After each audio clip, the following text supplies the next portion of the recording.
Assalamualaikum warahmatullahi wabarakatuh. Waalaikumsalam warahmatullahi wabarakatuh. Alhamdulillahirabbil alamin wa bihi nasta'inu ala umurid dunya waddin wa ala alihi washabbi ajmain. Rabbi shrah li sadri wa yassir li amri wahlul 'uqdatam min lisani yafqahu qawli. Segala puji hanya kepada Allah kita panjatkan, yang Maha Pengasih, Maha Penyayang, penguasa langit dan bumi beserta segala isinya dan di antara keduanya. Salawat serta salam tercurah kepada junjungan semua muslimah, kepada Rasulullah Muhammad SAW beserta keluarga, sahabat serta pengikutnya yang istiqomah sampai dengan yaumil akhir nanti.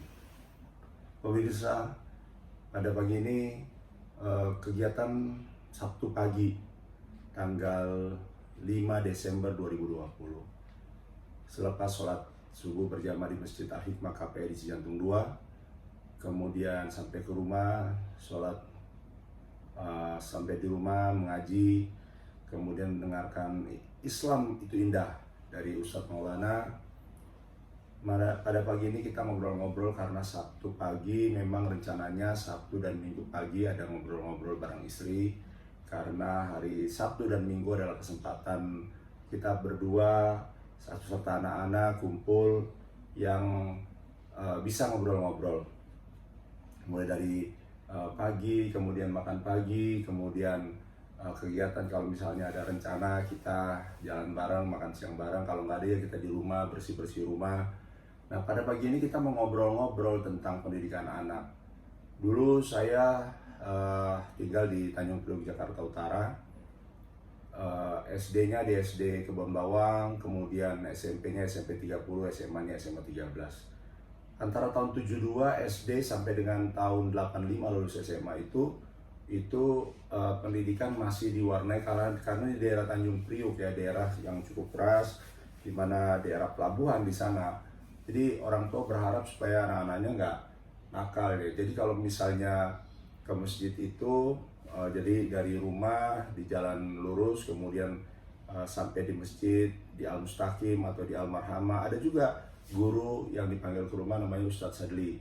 Ustadz Sadli itu yang guru ngaji yang sepanjang hidupnya selalu puasa, karena dia tahu dia merasa tidak mampu secara ekonomi, tetapi dia yakin dia satu waktu akan berangkat umroh dan satu waktu akan berangkat haji. Nah, kemudian karena anak didiknya ada yang berhasil pada saat itu jadi Kapolda, akhirnya di akhir-akhir hayatnya, mungkin 3, 4, apa 5 tahun sebelum meninggal itu tiap tahun dia umroh dan berhaji.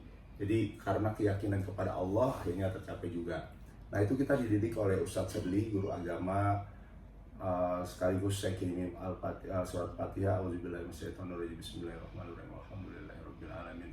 Ar-Rahmanir-Rahim. Maliki yaumiddin. Iyyaka na'budu wa iyyaka nasta'in. Ihdinas siratal mustaqim. Jadi ini surat Al-Fatihah untuk Ustadz Sadli yang guru kami, guru ngaji, yang benar-benar memberikan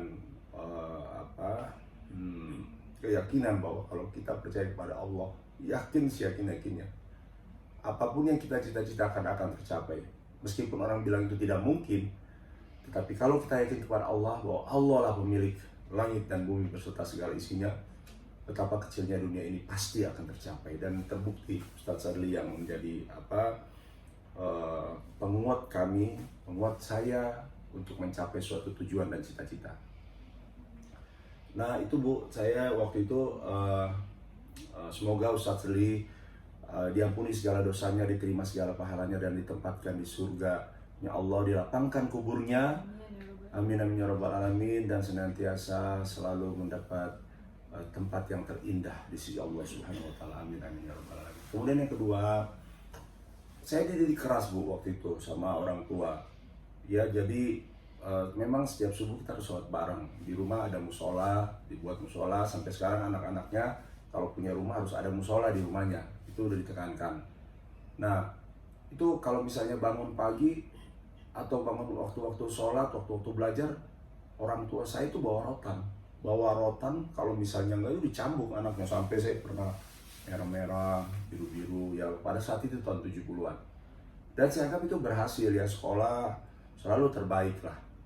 selalu di kelas nomor satu. Kalau di sekolah misalnya di SMP 30 yang 17 kelas, SMA 13 yang 11 kelas mungkin ya 10 besar lah. Tapi kalau di kelas selalu yang terbaik nomor satu karena cara keras membimbingnya.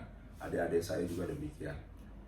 Nah memang berbeda setelah setelah ketemu kita nikah, pendidikannya berbeda ya. Kalau misalnya di rumah saya selalu sholat di musola, tapi setelah nikah mertua selalu bilang karena rumahnya dekat masjid juga harus ke masjid, jangan di rumah, apalagi anak laki-laki.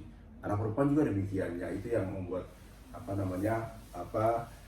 saat ini saya dan anak-anak juga mengajar untuk kita ke masjid sholat karena anak saya juga laki-laki semua. Nah menurut ibu gimana, cerita dong tentang waktu pendidikan orang tua yang di Cijantung ya, dulu tinggalnya di Cijantung bawah, itu gimana cara mendidik orang tua, dan ini tentunya menjadi patron, menjadi semacam metode kita mendidik anak-anak kita gimana, apalagi nanti anak kita udah nikah, kemudian nanti dia kan akan meniru kita karena itu dia punya anak, amin amin ya rabbal alamin, kemudian dia pasti akan mendidik anaknya tentunya dari contoh kita dan pengalaman-pengalaman yang baru sepanjang perjalanan yang ada pada saat ini yang dia lihat kekinian teman-temannya semua. Gimana Bu menurut Ibu? Ya, kalau pengalaman dari saya sendiri, jadi begini,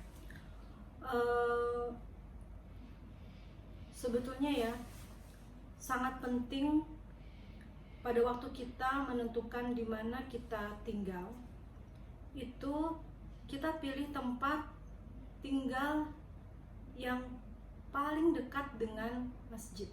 Jadi mulai pemilihannya ya? Iya. Pemilihannya. Dari pertama kali kita menentukan di mana kita akan tinggal, kita cari dulu tempat yang dekat dengan masjid. Masjidnya di mana ya?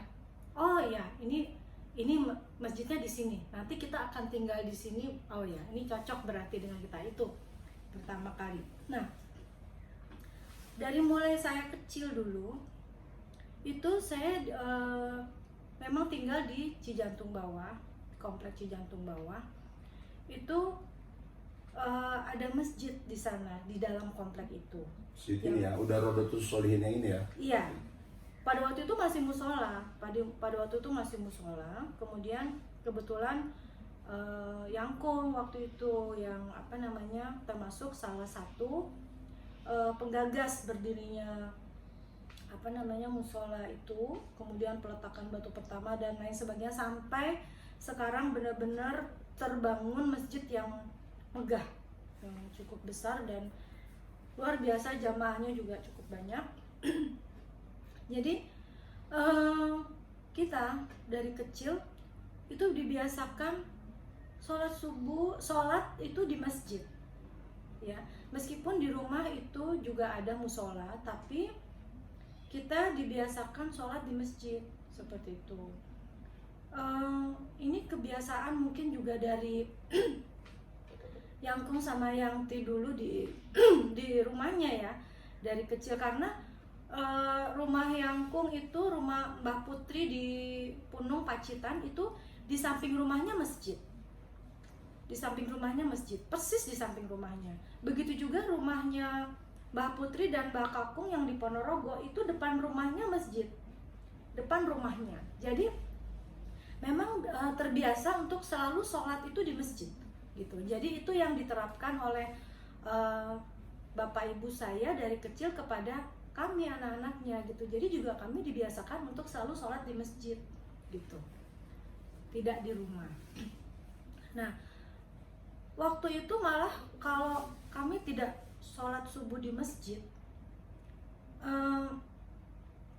kami diajarkan sebetulnya tidak dengan kekerasan seperti yang mungkin ayah mendapatkan dari orang tua ayah ya. Caranya kami dibangunkan, benar-benar dibangunkan dan harus bangun. Kalau tidak bangun, tidak sholat subuh di masjid, tentu ada konsekuensinya. Misalnya kami tidak menerima uang jajan ya, atau juga kami sebetulnya kalau buat saya tidak menerima uang jajan itu tidak begitu masalah buat saya. Tapi waktu itu masalah juga dong. Dapat uang Kalau jajan buat saya masalah. ya, kalau buat saya karena saya bisa bawa bekal dari rumah gitu loh. Jadi saya juga nggak terlalu suka jajan. Oh itu Tapi jadi makanya sampai bawa bekal, karena meskipun kerja bawa bekal juga dari rumah iya, ya. itu kebiasaan Irit, dari irit, kecil. irit, irit. Itu kebiasaan dari kecil Jujur dan memang. irit pangkal kaya. Nah, tapi yang lebih mengerikan buat saya itu bukan karena saya tidak dikasih uang jajan, tapi karena saya tidak ditegur oleh orang tua saya, terutama oleh ibu saya. Itu yang buat saya merasa takut sekali, dan saya merasa saya harus melaksanakan perintah orang tua saya, karena orang tua saya juga menekankan itu perintah Allah, bukan perintah ibu atau bapak. Itu perintah Allah. Kalau kamu tidak melaksanakan perintah Allah, nanti pasti ada konsekuensinya. Sekarang saya kasih konsekuensi seperti ini, tidak dikasih uang jajan, kemudian tidak ditegur. Aduh, rasanya kayak dunia itu mau runtuh, mau kiamat rasanya kalau nggak ditegur sama orang tua. Kita ngomong, udah gitu tidak dijawab oleh orang tua. Kemudian kita nanya, kita nengok aja enggak. Itu saya langsung merasa bahwa wah, saya punya Ada kesalahan. salah ya? Iya, seperti itu. Nah, kalau belajar ngaji itu, waduh, itu jangan tanya. Kalau itu benar-benar lebih dari ngajarin baca itu. Ngaji itu, nah dulu metodenya itu belum ada Iqra dan belum ada tahsin seperti sekarang ya. Jadi dulu hanya juz amma gitu ya, kita belajar alif ba ta itu. Tapi Pakai turutan ya dulu. iya, turutan itu. Jadi kalau dulu ibu saya itu ngajarin saya ngaji itu, pertama itu harus kita tidak diajarkan membaca dulu, tapi kita diwajibkan untuk menghafal juz amma. Juz amma yang juz ke-30 itu harus hafal dulu semuanya. Dari An-Nas sampai An-Naba itu harus hafal dulu. Setelah hafal juz amma, baru kita masuk ke Al-Quran, baru kita diajarin belajar membaca. Karena dulu kata ibu saya, kalau kamu belajar membaca dari sekarang, nanti kamu akan nggak mau menghafal kamu. Seperti itu katanya. Nah, kalau sekarang kan metodenya kan udah lebih bagus lagi Iqra ya. dulu ya, Iqra 1 sampai 6. Iya. Baru kemudian juz 30, juz iya, 29 ya. iya gitu. Jadi selain menghafal, kita juga harus bisa membaca. Kalau dulu nggak seperti itu, harus hafal dulu gitu, baru kita setelah itu masuk belajar itu, belajar Oke, itu membaca, kan seperti itu. Itu kan belajar agama, kemudian itu ya. Nah, penting juga misalnya kalau itu kan udah jelas ya, agama kita punya kelompoknya ngaji di masjid. Dari rumah ke masjid itu almarhamah pada saat itu sambil ngapalin ngaji, pulangnya juga ngapalin. Nah, terus bagaimana pada saat ngajarin berteman dengan teman-teman di lingkungan yang pada saat itu kan kalau di Tanjung Priok itu beda kelasnya, beda. Misalnya pada saat itu bapak saya Dato itu kan tentara, pangkatnya kapiten kalau orang-orang kampung sana. Sementara di sekelilingnya ada yang buruh, tetapi ada juga yang pengusaha, pedagang. Itu kan beda kelasnya, berbeda, nggak sama ya. Itu kalau misalnya itulah, karena makanya dipilih-pilih sama Dato tuh, milih-milih, kamu boleh main sama ini, boleh main, bukan karena kelasnya berbeda manusia, tapi khawatir nanti pergaulannya jatuh kepada situasi yang nggak benar untuk anak-anaknya. Kalau di sini kan hampir sama nih di komplek itu gimana tuh? Karena kan kalau kami kan tinggalnya kan di komplek angkatan darat ya, jadi semua orang tuanya ya pekerjaannya memang TNI angkatan darat seperti itu. Tapi kan juga kami kan di sekolah, kami kan juga beda juga. Iya, juga berbeda-beda. Bagaimana tuh gitu caranya kan orang tua menanamkan prinsip-prinsip tentang sosial. Tadi prinsip agama sudah dijalankan kan, dikasih tahu kan caranya kan sebagai basic. Nah, sekarang gimana orang tua mengajarkan ibu tentang bagaimana pergaulan yang di sekolah yang berbeda kelas kan, ada yang lebih hebat, ada yang lebih bawah kita, ada yang sama, itu gimana? Sebetulnya sih kalau orang tua saya itu tidak harus, kita tidak harus kamu gak boleh berteman sama itu, kamu harusnya berteman sama ini, juga nggak seperti itu. Tapi kita pokoknya ditekankan bahwa kalau memilih teman itu yang apa namanya yang baik lah ya, jangan yang nakal. Kita diterapkan ya prinsip-prinsip yang seperti yang umumnya orang tua ajarkan seperti itu. Tapi karena memang didikan agama terutama yang ditekankan di rumah ya, dari dasarnya itu jadinya akhirnya kita bisa memilih sendiri mana ya teman yang bisa kita temani, mana yang tidak bisa kita temani gitu Nah, loh. kalau misalnya beda agama gimana tuh penekanannya orang tua pada saat itu? Kalau beda agama tidak apa-apa, kita Itu orangnya baik ya? iya orangnya baik tidak Kan apa-apa. banyak juga Iya, yang seagama tapi nggak banyak. baik, yang beda agama baik, jadi nggak ada Iya, masalah ya nggak ada dalam hubungan masalah. sosial nggak ada sama masalah aja, dalam nggak hubungan ada beda sosial. antara Iya. misalnya Muslim, Islam Iya, dengan tidak Kristen, apa-apa. Hindu, Buddha nggak ada Nggak masalah. apa-apa. Tapi Sama kalau ya? udah masuk masalah prinsip, masalah agama itu langsung berbeda. Lakum dinukum waliyadin. Bagimu untukku agamamu dan baik untukku silakan, agamaku, bagiku gitu. agamaku, Iya. aku baik Kalau dalam silakan. hubungan Dia menjalankan sosial, agamaku. iya, kami juga tidak selamanya waktu itu sekolah di sekolah Islam juga ya. Kami pernah juga sekolah di SD negeri kan, karena apa namanya, kebetulan bapak kan juga pindah-pindah ya tugasnya. Jadi kami juga ikut pindah gitu kan. Kalau di TK misalnya kita di sekolah Islam, SD sempat juga di sekolah Islam, tapi nggak selamanya sekolah Islam. SMP negeri, SMA negeri, Iya. tapi pendidikan agama tetap keras orang tua saya mengajarkan gitu ya. Kemudian pagi misalnya kita sekolah, sore kita harus masuk lagi madrasah. Iya. Gitu loh, masuk madrasah yang ada di lingkungan kita itu gitu. Jadi walaupun kita sekolah bukan di sekolah Islam, tapi kita tetap pendidikan agama Islamnya tuh tetap tetap ya. Jadi Iya, apapun tetap. dimanapun tempatnya, basic itu adalah agama. Kemudian agama. dalam Harus. berhubungan dengan Iya. dasar agama itu kita bisa memilih mana yang teman bisa dijadikan teman yang baik kita temani, dan Iya. teman yang tidak bisa dijadikan teman yang baik ya sekadar berteman Iya. aja, nggak Iya. kita jadikan sahabat dan lain Iya. sebagainya. Nah itu kan dalam pertemanan. Nah, kemudian dalam belajar misalnya ya, ini kan utlubul ilma minal mahdi ilallah, dituntutlah ilmu itu dari buayan sampai dengan liang kubur ya kan, katanya Allah. Nah kalau dulu Dato tuh bapak saya manggil Dato karena sudah punya cucu ya. Sekarang saya panggil Dato, dulu ayah, sekarang Dato sama Datin, ibu Datin.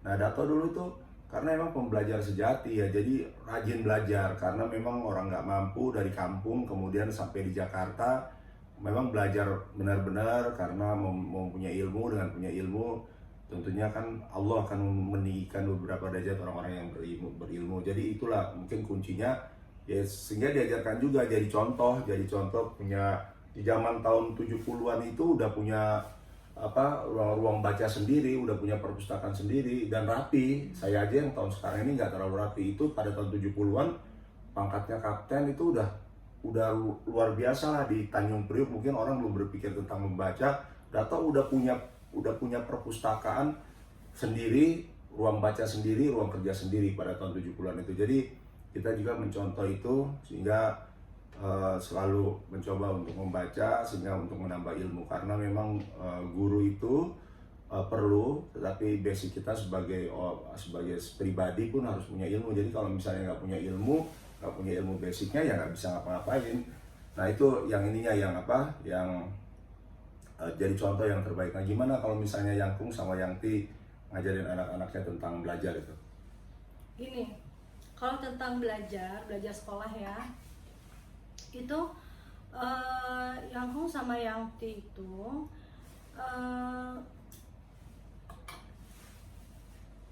dia nggak terlalu keras ya, nggak terlalu keras, tidak sekeras memberikan pendidikan agama kepada kita gitu. Jadi tapi itu tetap kewajiban kita untuk belajar gitu. Tetap kita juga dari kecil, misalnya saya waktu itu ingat saya diajarin baca juga sama Yangti, itu juga ini belajarnya juga teratur ya, tertib gitu, tapi tidak sekeras pada waktu ngajarin agama. Kalau agama benar-benar Iya, ditunjukin, itu benar-benar. dicontohin, diarahkan gitu ya. Iya, itu benar-benar. Ini contohnya ini arahnya ke situ Iya, ya. Kalau belajar tuh gini, yang prinsipnya begini yang emang itu apa namanya, itu kewajiban kamu belajar gitu ya. Tapi yang tinggal harus ayo belajar enggak. Terus yang bilang gini, kalau itu nilai kamu bagus, itu kamu yang menikmati. Tapi kalau nilai kamu jelek, itu juga kamu yang merasa malu. Jadi kita ditekankan seperti itu. Kamu sekarang tinggal pilih, kamu mau belajar atau enggak, itu semua pilihan kamu. Kalau bagus, itu kamu yang akan bangga, tentu orang tua juga akan bangga. Tapi kalau nilaimu jelek, juga kamu yang akan merasakan. Sekarang terserah kamu, mau belajar atau mau enggak, itu pilihan kamu. Gitu. Tapi dengan begitu, dengan didoktrin seperti itu, kita malah justru saya harus belajar nih, gitu. Saya harus belajar nih, jangan sampai nilai saya jelek, nanti saya malu nih. Kalau nilai jelek, saya harus menjadi yang terbaik di antara teman-teman saya. Itu jadi dalam hati kita tuh jadi terpatri gitu. Nah, satu lagi yang saya masih terkesan sekali dengan pendidikan orang tua saya itu dari kecil ya. Sebelum berangkat sekolah, doa itu ya? Atau sebelum pergi, terutama sebelum berangkat sekolah ya, tapi kita menerapkannya akhirnya tidak hanya ke sekolah aja. Pada waktu kita akan pamit kepada orang tua, itu saya pada waktu kita sambil salaman itu kita mendoakan kedua orang tua kita, Robbighfirli wali walidayya warhamhuma kama rabbayani shaghira. Kemudian orang tua menjawab doa dari kita, Rabbana hablana min azwajina wa dzurriyyatina qurrata a'yun waj'alna lil muttaqina imama. Kemudian bersama-sama saya dengan orang tua saya berdoa bersama-sama, Allahumma nawwir qalbi binuri hidayatika kama nawwartal arda binuri syamsika abadan bi rahmatika ya arhamar rahimin. Jadi misalnya nih anak salaman, ya Allah, misalnya, ya Allah, ya anak ya Robbighfirli, ya Allah ampunilah orang tua, ampunilah diriku dan dosaku dan dosa kedua orang tuaku dan saya mereka sebagaimana mereka menyayangi aku waktu kecil. Jadi ini doa anak kepada orang tuanya, baru orang tua kepada anaknya. Rabbana hablana min azwajina wa dzurriyyatina qurrata a'yun waj'alna lil muttaqina imama. Rabbana hablana, ya Allah, Rabbana hablana min azwajina. Pokoknya ini doanya bagaimana, Rabbana hablana min azwajina wa dzurriyyatina, ya Allah, qurrata a'yun. Jadi jadikanlah pandanganku ini menjadi pandangan yang qurrata, menyenangkan kepada anakku ini, waj'alna lil muttaqina imama, dan semoga anakku ini menjadi imam di kalangan golongan pemimpin, di kalangan golongan orang-orang yang beriman. Baru kita sama-sama lagi berdoa, Allahumma nawwir qalbi, ya Allah terangilah hatiku dengan cahaya petunjukmu, berarti engkau menerangi bumi dengan matahari. Rabbana hablana min azwajina wa dzurriyyatina qurrata a'yun waj'alna lil muttaqina imama. Ini udah dilaksanakan nih sama istri kepada anak-anak. Saya juga akhirnya terbiasa juga menggunakan doa itu. Jadi ikatan yang kuat antara orang tua dan anak-anak pada saat dia akan keluar. Semoga berbekas di hatinya, jangan sampai membuat pelanggaran yang tidak diharapkan baik oleh anak maupun kedua orang tuanya. Orang tuanya juga demikian, anaknya juga demikian. Ya, dan itu memang saya rasakan betul ya pada waktu misalnya gini, saya tidak sempat pamit, misalnya orang tua saya lagi keluar kota misalnya gitu ya, itu saya nggak enak ya kalau nggak enak rasanya. Saya lewat telepon akhirnya. Lewat telepon pamitnya, dan saya berdoa lewat telepon. Saling mendoakan. Iya, pernah juga suatu saat tidak terlaksana ya seperti itu. Itu memang seperti ada yang kurang, dan entah gimana ya rasanya, kok ada aja gitu kesalahan yang terjadi gitu loh. Di sekolah, entah sama guru, entah sama teman, entah apa. Jadi itu doa itu benar-benar pelindung sekali untuk saya ya. Saya rasakan seperti itu. Ya mungkin juga anak-anak udah merasakan juga ya. Makanya itu saya terapkan ke anak-anak seperti itu. Nah, bagus. Nah, kemudian yang terakhir, karena memang waktu juga sudah sudah sesuai dengan waktunya, yang terakhir ini juga last but not least, terakhir tapi tidak kalah pentingnya. Nah kan anak-anak nih beranjak dewasa, rasanya kita ini masih muda, kayak 25 tahun pada saat kita kenal, rasanya kita seperti itu. Tapi ketika kita melihat anak kita, udah gede-gede semua. Yang pertama anak kita sudah menikah, Abi bulan Maret kemarin, tanggal 7 nikahnya di Bandung, kemudian kita ngunduh mantu juga di Jakarta pada tanggal 15. Nah sekarang masih ada dua nih anak kita ya kan, yang belum nikah. Yang satu sudah sudah kita pilihkan jodohnya, dan insya Allah mudah-mudahan selalu menjadi keluarga yang sakinah mawaddah warahmah. Nah yang kedua ini, nah dalam pergaulan untuk anak-anak kan kita tahu nih banyak sekali kalau di Islam kan ta'aruf misalnya ya, ta'aruf ya, mungkin nggak usah sampai pacaran lah, karena wala taqrabu zina, janganlah mendekati zina. Tapi kan kita lihat sendiri kan situasinya yang memang saat ini tidak tidak menguntungkan dalam pergaulan. Untung Covid nih. Kalau menurut saya Covid ada untungnya juga sebenarnya. Dia menjauhkan, ada hikmahnya. Jadi menjauhkan diri dari hal-hal yang negatif sebenarnya. Tapi kan nggak bisa, insya Allah nggak selamanya lah Covid ini. Allah juga tahu. Kita juga berusaha supaya masalah Covid ini selesai. Nah, ke depan dalam pergaulan laki-laki dan perempuan, anak kita semakin besar. Kalau orang tua saya dulu ya memang dipilih-pilih lah jodohnya, nggak bisa, tapi memang bebas, masih bebas lah pergaulannya. Saya bebas punya beberapa pacar. Ya, kalau menurut saya sekarang kurang penting juga, kurang bagus juga ternyata itu adik-adik saya. Nah, tapi terakhirnya pada saat memilihkan memang dipilih lah, misalnya dengan bobot bebek bibitnya dipilihkan sama orang tua. Ada juga yang ditolak, nggak boleh, ya tetap ada orang tua memilihkan juga mana yang terbaik untuk anak-anaknya. Nah bagaimana nih kalau ibu gimana dulu cara, kayak bebas juga lah kalau ada Yangkung sama Yangti bebas lah ya, bebas ya untuk memilihkan mana yang memang udah. Tapi tetap keputusannya ya di tangan orang tua juga, artinya kita nggak bisa bebas-bebas sebebas-bebasnya gitu kan. Memang kita boleh memilih, misalnya boleh menentukan apakah itu sesuai dengan hati kita atau enggak, tapi tetap keputusan di tangan orang tua. Kalau orang tua nggak setuju, kita juga harus ikutin ya. Nah, ke depan tentu anak kita ini masih ada dua. Abi memilih jodohnya sendiri.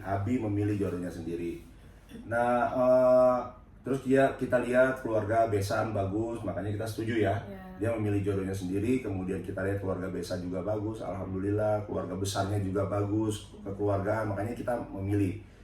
Nah, tapi ada sebelumnya pacarnya ibu nggak mau kan, karena orang tuanya nih nggak jelas nih ya kan, mainnya masih rokok-rokokan, kita nggak terima, ini kita suruh putus ya, ini putus. Tapi yang sekarang kita jodohnya Abi ini sudah kita lihat anaknya baik, kemudian kita lihat orang tuanya besannya bapak ibunya kita cocok, klop, kemudian akhirnya kepada keluarga besarnya, keluarga besarnya Buyub, oke kita juga suka, jadi kita sama dengan keluarga kita, akhirnya kita setuju jalan-jalan. Nah untuk anak yang kembar ini, kalau saya memang ya saya pengen nih, kalau saya pribadi pengennya karena udah ngurus rumah tahfidz, jadi ketua DKM di masjid tuh pengennya tuh ta'aruf ya, pengen punya jodoh, anaknya kiai di mana gitu, saya jodohkan dengan anak saya Hakim dan Ihsan.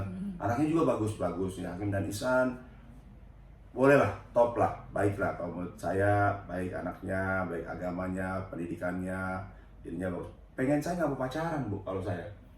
Dia boleh punya teman, tapi saya pengennya saya jodohin sama anaknya kiai mana gitu. Jadi doa saya itu setiap kali sujud, ya Allah jadikan anak saya soleh, itu aja. Kemudian sukses dunia dan akhirat, itu aja. Kemudian jadikanlah pasangannya soleha, ya anak yang soleha. Kemudian jadikanlah cucu-cucu saya nanti soleh dan soleh. Kalau bisa anak saya dan mantu saya itu bisa hafiz hafizul Quran, alhamdulillah, itu doa saya tiap tahajud. Tapi kalau misalnya nggak bisa, mudah-mudahan cucu-cucu saya itu menjadi hafiz atau hafizo dan sukses dunia akhirat. Ya jadi anak yang soleh dan soleh, itu aja, nggak banyak-banyak. Nggak minta kekayaan yang secukupnya. Itu yang paling penting. Ya kesehatan ya secukupnya aja kekayaan. Tapi kalau mau punya rumah dapat rumah, mau punya mobil dapat mobil ya, sama juga dong ya kalau gitu ya. Itu ceritanya bonus. Itu ceritanya bonus ya, karena kita dekat sama Allah. Jadi saya maunya gitu Bu, ibu mendukung nggak taruh aja deh. Dikenalkan sama anaknya kiai mana gitu, kemudian dia ini hafizo syaratnya maunya. Setuju aja, apalagi punya anak atau mantu yang bisa hafiz atau hafizoh ya, setuju banget itu. Waduh, alhamdulillah, itu kan nanti akan memberikan mahkota kepada orang tuanya di akhirat ya kan. Jadi kalau misalnya setuju aja, tapi tetap tetap melihat keinginan dia juga, jangan dipaksakan. Oh, jangan gitu ya. sepihak aja, tetap dua-duanya harus Kita kasih arahkan dan doa tentunya ya, iya. dan doa dan doa supaya kita. mudah-mudahan hatinya tuh bisa nyambung seperti itu kan. Ya. Oh, Karena kan nggak ada yang bisa merubah hati manusia itu kecuali Allah ya. Allah, Jadi iya. yang memberi hidayah itu Allah. Meskipun kita mau, anak yang nggak mau susah juga, daripada benturan antara anak dan ayah atau anak dan ibu, orang tua dan anak, ya udah kita kasih. Tapi dengan doa, kita selalu berdoa supaya Allah membuka hatinya, membuka hati kita, mempertemukan dengan orang yang baik dengan yang baik. Ya, jadi ibu juga sama ya. Sama. Ya, baik, demikianlah pemirsa, pagi ini bincang-bincang bersama istri tentang bagaimana sih dulu kita zamannya dulu, kemudian hari ini dan ke depan untuk anak-anak kita. Semoga ini bermanfaat untuk semuanya yang mendengarkan, yang melihat. Ibu ada closing statement nggak? Sudah cukup, saya Sudah rasa cukup ya? pokoknya pendidikan agama itu penting sekali sejak dini terutama ya, itu bekal sekali, bekal untuk masa depan. Jadi kalau ada orang bilang, kalau misalnya fanatik agamanya, melaksanakan agamanya dengan baik dan benar, nanti jadi nggak benar, jadi ini. Enggak ya? Dengan baik agamanya, dia pasti hubungan dunianya baik, hubungan akhiratnya baik. Pasti sesama manusia kan baik. Jadi kalau ada yang beranggapan, lu fanatik banget nih, mau belajar agamanya, menjalankan agama. Enggak. Fanatik itu memiliki, rasa memiliki agama kita. Jadi kalau kita merasa memiliki agama, kita belajar dengan sebaik-baiknya, dan pasti dalam semua agama, saya ulangi, pasti dalam semua agama, kitab-kitab suci mengajarkan tentang kebaikan. Dan ya kan, itu, nggak ada yang mengajarkan tentang kejahatan. Al-Quran, Injil, dimulai dari rumah. Taurat, Zabur. Dimulai dari rumah. Dan semuanya itu dimulai dari rumah. Ya. Jadi nanti kalau misalnya sudah dewasa, dia bergaul dengan siapa-siapa, nanti pasti dia akan teringat pendidikan orang tuanya di rumah seperti apa. Pasti dia akan kembali lagi. Nah, kalau dia mau agak menyimpang, dia pasti akan ingat lagi ajaran orang tuanya dari rumah tuh seperti apa. Ya. Jadi nggak menyimpang nanti. Akan menyimpang ya. Iya. Baik, terima kasih Bu Irman. Pemirsa sekalian, demikianlah bincang-bincang keluarga pada pagi ini, 5 Desember 2020. Semoga hal-hal yang disampaikan ini dapat memberikan pertimbangan kepada kami khususnya pribadi dan kepada Anda sekalian umumnya, dan sekaligus dan senantiasa ini sebenarnya untuk perenungan bagi kami berdua sebagai orang tua. Tetapi kalau ada yang bermanfaat, itu semata-mata datangnya dari Allah, dan kalau ada kekurangan, itu datangnya dari kami berdua. Mohon maaf kalau ada kekurangan. Billahi taufiq wal hidayah. Wassalamualaikum warahmatullahi wabarakatuh.